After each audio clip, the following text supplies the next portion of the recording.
Есть такая персона на ютубе под псевдонимом Войнях Дог.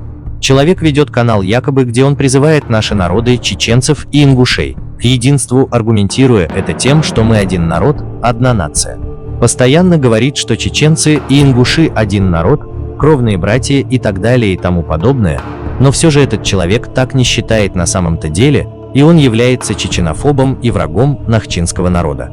А чеченская аудитория ему нужна для того, чтобы в названиях писать «чеченец» и собрать 1 000 000 просмотров. Ни для кого не секрет, что многие блогеры используют эту схему для продвижения своих роликов, ведь написав в названии слово «ингуш» или «ингуши» ты не поймаешь хайп. Этот народ и знать не знают за пределы бывшей Чечено-Ингушской АССР. Я почти год веду канал, где противоборствую ингушским сказочникам, и во всех своих роликах я пишу «ингуш» или «ингуши». За все это время заработал $30, которых я даже не могу вывести из-за того, что аккаунт AdSense не подтвержден. Не суть, понимаете, почему он косит под Войнаха и какая выгода ему.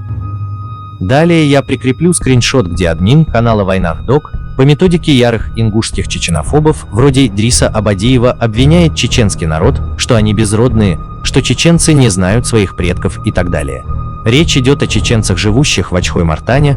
По версии ингушского сказочника, Ачхой-Мартан полностью заселена ингушами, которые начали называть себя нохчи. Далее он делает репост видео вкладки «Сообщество», где на суде выступает очередной чеченофоб, не передаст с митинга Малса Кужахов и лайкает комы, где его хвалят.